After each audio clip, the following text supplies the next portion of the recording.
Nous allons laisser la parole à la prophétesse pour le message. Amen.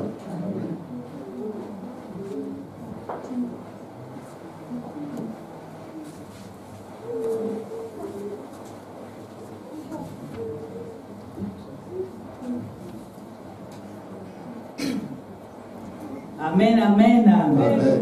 Bonjour peuple de Dieu. Bonjour. Que le nom de Dieu soit béni pour la grâce bien-aimée qui me fait d'être debout devant vous. Ce n'est que la grâce de Dieu. Merci à notre Dieu, que son nom soit béni. Amen. Merci à l'apôtre Henri Podaï pour la programmation et merci à Dieu pour son peuple dans sa maison cet après-midi. Amen. Amen. Nous allons lire le texte qui est dans Jonas chapitre 4, les versets 1 à 11. Écoutons la parole de Dieu. Jonas 4, versets 1 à 11. La parole de Dieu dans Jonas 4, versets 1 à 11 nous dit: Cela déplut fort à Jonas, et il fut irrité. Il implora l'Éternel et il dit: Ah, Éternel, n'est-ce pas ce que je disais quand j'étais encore dans mon pays? C'est ce que je voulais prévenir en fuyant ta fils.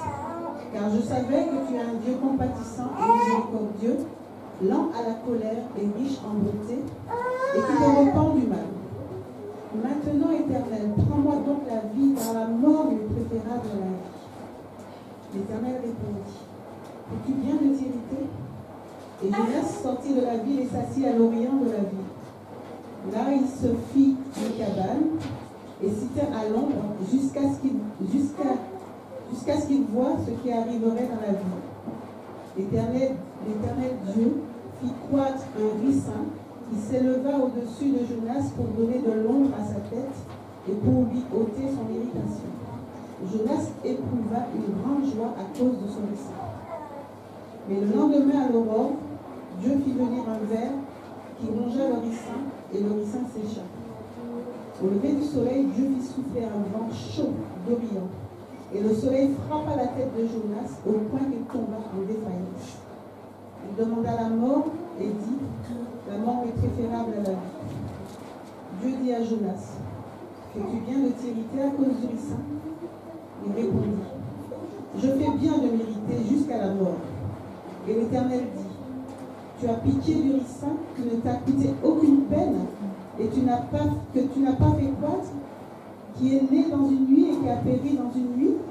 Et moi, je n'aurai pas pitié de Nénive, la grande ville dans laquelle se trouvent plus de 120 000 hommes qui ne savent pas distinguer leur droite de leur gauche et des animaux en grand nombre. Amen. Amen. Le thème de cet après-midi, bien-aimé, Dieu te veut participant. La parole de Dieu nous dit dans Jean 1, 12 à 13, mais à tous ceux qui l'ont reçu, à ceux qui croient en son nom, elle a donné le pouvoir de devenir enfants de Dieu, lesquels sont nés non du sang, ni de la volonté de la chair, ni de la volonté de l'homme, mais de Dieu. Et la parole de Dieu que nous venons d'entendre est vraie et certaine. C'est Dieu qui le dit à propos de Jésus, la lumière du monde. Cette lumière venue éclairer tout homme qui le veut. Pour cela, il faut croire en la lumière et accepter cette dernière dans sa vie. Bien-aimés dans le Seigneur, nous ne nous sommes pas trompés d'endroit. Nous sommes bien dans la maison de Dieu. Amen. Amen. Nous sommes bien à la bonne adresse, bien-aimés, au sein de l'église locale Île-de-France, de l'église protestante des terres. Ce que nous disons est vrai, c'est la vérité, car personne ne va dire qu'en ce moment précis, il se trouve dans un bar, ou qu'il se trouve dans le hall d'une gare, ou peut-être dans un gymnase ou dans une salle de sport. Chacun en partant de chez lui a dit qu'il allait au culte. Et chacun sait ce qu'il est venu faire dans ce lieu. Amen. alors nous avons en commun quelqu'un qui nous rassemble. Ce quelqu'un, c'est Dieu. C'est Jésus, le Fils de Dieu. Sauf si quelqu'un pense qu'il est dans un autre endroit ou pense qu'il s'est trompé d'endroit. Ou qu'il est venu simplement spectateur parce que les spectateurs dans la maison de Dieu, il y en a. Bien-aimés, les touristes du dimanche, les curieux, il y en a. Ceux qui se sentent aussi égarés, il y en a aussi. Oublions peut-être qui est Dieu. Et les accompagnateurs, il y en a aussi. Bien-aimés, la liste n'est pas exhaustive. On peut encore trouver et citer des exemples. Dieu connaît chacun, lui qui sonde les cœurs et les reins par son esprit. Ce qui veut tout simplement dire que chacun sait pourquoi il est en ce lieu. Et rassure-toi, avec Dieu, bien-aimé, il n'y a pas de hasard. Si tu es là en cet après-midi, c'est que Dieu a quelque chose à te dire. Alors ouvre ton cœur à Dieu parce que Dieu veut te parler. Nous avons entendu dans la lecture qui a été faite du texte de Jonas, chapitre 1, les versets 1 à 11, qui est notre texte de base. Plusieurs ont sans doute déjà entendu parler de cet homme. Cet homme qui est Jonas et ce qui lui est arrivé. Ce qui lui est arrivé, bien-aimé, le Seigneur Jésus en parle pour attirer l'attention. Nous allons écouter ce que le Seigneur Jésus a dit dans Matthieu chapitre 12, les versets 34 à 38. Écoutons la parole de Dieu. Grâce de vie, Père, comment pourriez-vous dire de bonnes choses, méchants comme vous l'êtes? Car c'est de l'abondance du cœur que la bouche parle. L'homme bon tire de bonnes choses de son bon trésor, et l'homme méchant tire de mauvaises choses de son mauvais trésor. Je vous le dis, au jour du jugement, les hommes rendront compte de toute parole vaine qu'ils auront proférée.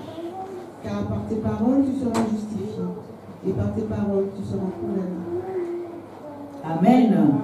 Si nous voulons bien continuer du verset 38 au verset 39. Alors quelques-uns des scribes et des pharisiens prirent la parole et dirent, Maître, nous voudrions te voir faire un miracle.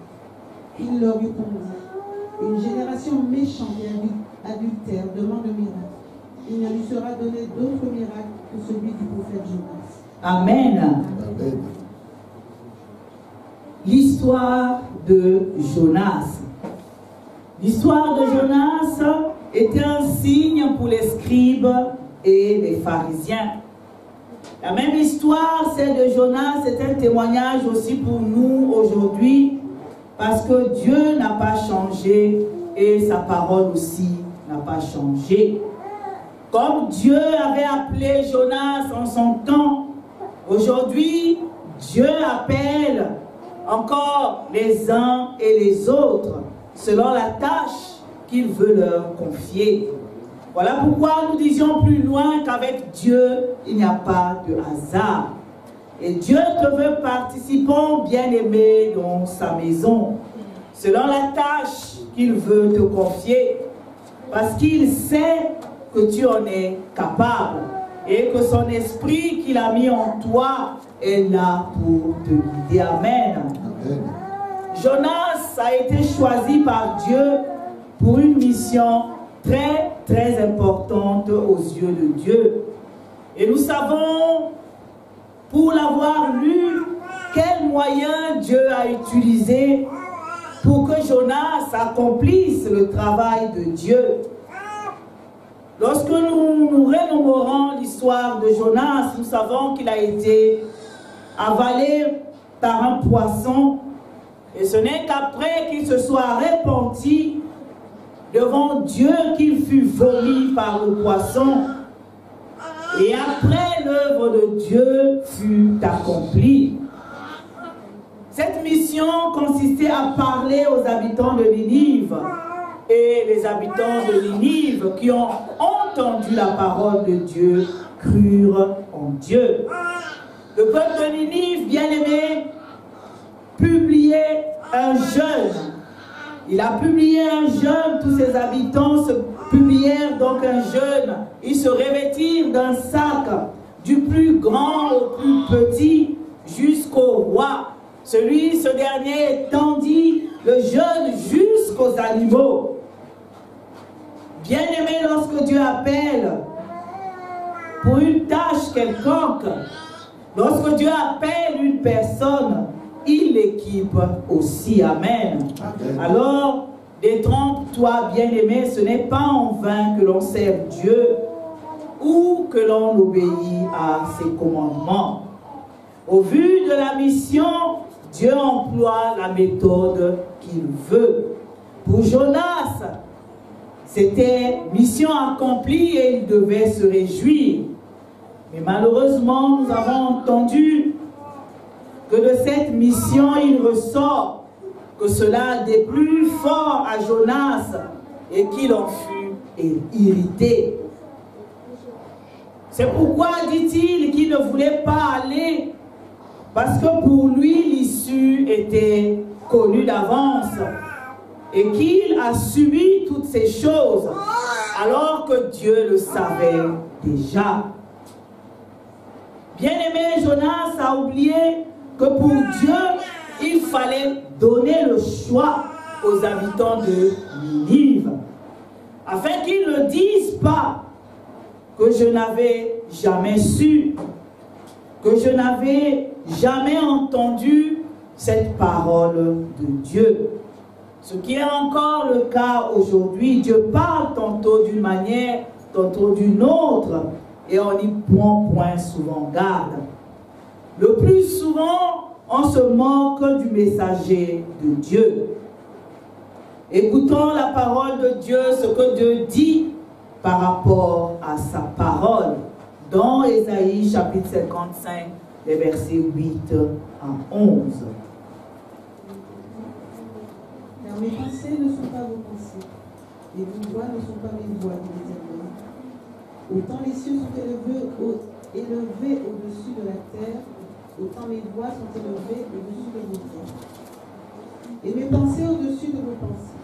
Comme la pluie et la neige descendent des cieux et n'y retournent pas sans avoir arrosé, fécondé la terre et fait germer les plantes, sans avoir donné de la semence au semeur et du pain à celui qui mange, ainsi en est-il de ma parole qui sort de ma bouche. Elle ne retourne pas à moi sans effet, sans avoir exécuté ma volonté et accompli mes desseins. Amen. Amen. Bien-aimé, Dieu a mis quelque chose en toi. Et il voudrait que tu sois toujours prêt et que tu obéisses à sa voix et à ses instructions. Au lieu de passer le temps, comme nous l'avons entendu, à dire « je le savais », c'était prévisible ce qui devait arriver. Je le savais par rapport à la situation concernant tel frère, telle sœur, ou un membre de ta famille, ou l'église. Au lieu de dire « je le savais », bien-aimé, qu'as-tu fait pour que cela n'arrive pas ou ne connaisse pas une telle ampleur, si ce n'est pas pour le bien de la personne? Toi que Dieu a choisi, as-tu tiré la sonnette d'alarme en avertissant après être allé vers Dieu pour recevoir ses instructions? As-tu fait, bien-aimé, comme Néhémie, ou au contraire, tu as attisé le feu pour que cela brûle plus vite et encore plus fort? Écoutons ce que Néhémie a dit lorsqu'il s'est rendu compte de la situation. Néhémie chapitre 1, les versets 2 à 5. Anani, l'un de mes frères, et quelques hommes arrivèrent de Juda. Je les questionnai au sujet des Juifs échappés qui étaient restés de la captivité et au sujet de Jérusalem. Ils me répondirent: ceux qui sont restés de la captivité sont là, dans la province, au comble du malheur et de l'opprobre. Les murailles de Jérusalem sont en ruine et ses portes sont consumées par le feu. Lorsque j'entendis ces choses, je m'assis, je pleurais, et je fus plusieurs jours dans la désolation. Je jeûnais et je priais devant le Dieu des cieux, et je dis, ô Éternel, Dieu des cieux, Dieu grand et redoutable, toi qui gardes ton alliance et qui fais miséricorde à ceux qui t'aiment et qui observent tes commandements. Amen. Amen. Voilà comment Néhémie avait réagi. David, lorsqu'il alla vers Dieu, afin que ce dernier lui rende justice contre ces personnes qui voulaient sa mort, alors qu'il avait tout fait pour eux.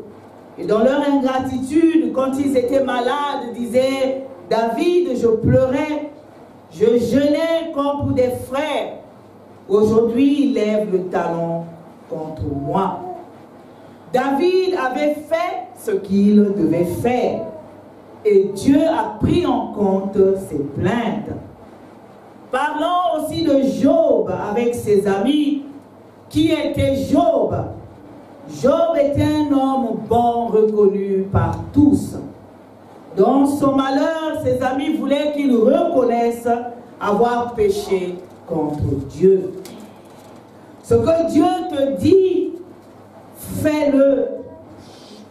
Fais ce que tu dois faire et laisse Dieu s'occuper du reste. Amen. Amen. Laisse Dieu s'occuper de tes ennemis. Parce que lorsque tu es dans la vérité, dans l'obéissance à Dieu, ce sont des charbons ardents, nous dit la parole de Dieu, que tu amasses sur leur tête. Pour Jonas, c'en était trop. Il y allait s'asseoir hors de la ville, plutôt mourir. Au regard de tout ce qui s'était passé, le peuple a été réceptif à l'appel de Dieu. Alors, il ne comprenait pas pourquoi avoir souffert toutes ces choses, avoir vécu toutes ces situations, et que finalement, Dieu qui sait toutes choses, il savait que le peuple de Ninive allait suivre ses instructions. Pourquoi l'avoir alors envoyé? Nous l'avons dit que Dieu voulait qu'il y ait la notion ou que la question du choix soit mise en place. Dans son état, l'état où était Jonas, Dieu lui a montré que c'est lui le créateur de toutes choses et qu'il fait ce qu'il veut parce que Dieu est souverain. La parole de Dieu nous dit que Dieu ne veut pas la mort du pécheur, mais il veut que ce dernier se répande et vive. Il est celui qui a dit, si mon peuple sur qui est invoqué mon nom s'humilie et prie, cherche ma face, et qu'il se détourne de ses mauvaises voies, je l'exaucerai des cieux, je lui pardonnerai son péché et je guérirai son pays. Dans 2 Chroniques 7, 14. Et il utilise qui il veut pour apporter ce message d'avertissement. Le plus important, Dieu te choisit, c'est de se laisser conduire par Dieu. Quelles sont les instructions de Dieu? Comment agir? Quand agir? Directement ou au travers de la prière? Qu'as-tu reçu, bien-aimé, comme instruction de la part de Dieu pour ceux-là qui périssent loin de Dieu? Instruction pour la bonne marche de sa maison. As-tu réagi comme Jonas? Seigneur, tu connais l'issue, pourquoi m'envoyer? Ou as-tu dit, Seigneur, me voici et aide-moi à faire ta volonté par le Saint-Esprit? Bien-aimé, Dieu te veut participant à tous les niveaux. fais la part que tu dois faire. Accomplis ce que tu dois accomplir et Dieu fera la sienne. Amen. Amen. Jonas était très content quand Dieu a fait pousser le ricin pour le protéger du soleil. Mais il avait changé d'avis, de comportement et il n'était pas du tout content lorsque Dieu fit mourir le ricin. Et Jonas souffrit du soleil au point qu'il perdit connaissance et demanda de nouveau la mort. Malgré ce que Dieu a fait pour lui, Jonas demeura dans cet état, dans cette attitude d'ingratitude vis-à-vis de Dieu. Voilà pourquoi Dieu te dit qu'importe qui il veut sauver, qu'importe qui il veut bénir, comment il veut le faire, ni pourquoi il veut le faire, ni pourquoi encore il le fait, parce que nous avons dit Dieu est souverain. Ce que Dieu attend de toi, c'est que tu contribues à ce que son nom soit glorifié. Amen. Amen. Que t'importe, fais, bien-aimé, ce que tu dois faire et fais-le bien dans une attitude d'humilité, de peur, que tu ne le fasses mal et que Dieu te rejette. Beaucoup, à cause de leur attitude de cœur, n'ont pas reçu l'approbation de Dieu. Souvenons-nous de l'offrande de Caïn et de celle d'Abel. C'était l'attitude de cœur qui avait fait la différence. Dieu t'a utilisé pour faire du bien. Dieu t'a-t-il utilisé pour avertir?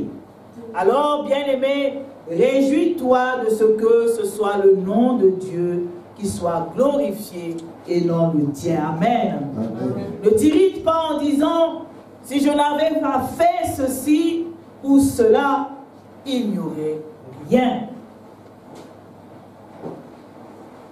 De voir toute la ville accepter de faire la volonté de Dieu, comme cela avait été le cas pour la ville de Ninive, c'en était trop pour Jonas. Et ce dernier s'est senti floué. Ce que Dieu te demande de faire ne peut en aucun cas être au-dessus de tes forces ou de tes moyens. Bien-aimé, s'il te le demande, il sait pourquoi. Sois seulement participant et laisse Dieu faire le reste. Et tu sauveras ton âme en ayant fait la volonté de Dieu de tout ton cœur. Et cela sans murmurer. Dieu te veut participant. Dieu parle. Dieu t'appelle. Dieu veut que tu accomplisses des choses. Que ce soit pour toi, pour les autres, pour sa maison. Alors, il te veut participant. Accepte de faire l'œuvre et la volonté de Dieu. Bien-aimés dans le Seigneur, que Dieu nous aide par son esprit afin que nous soyons réceptifs à ce qu'il dit et que son nom seul soit glorifié. Amen. Amen. Que l'Éternel bénisse sa parole dans nos cœurs.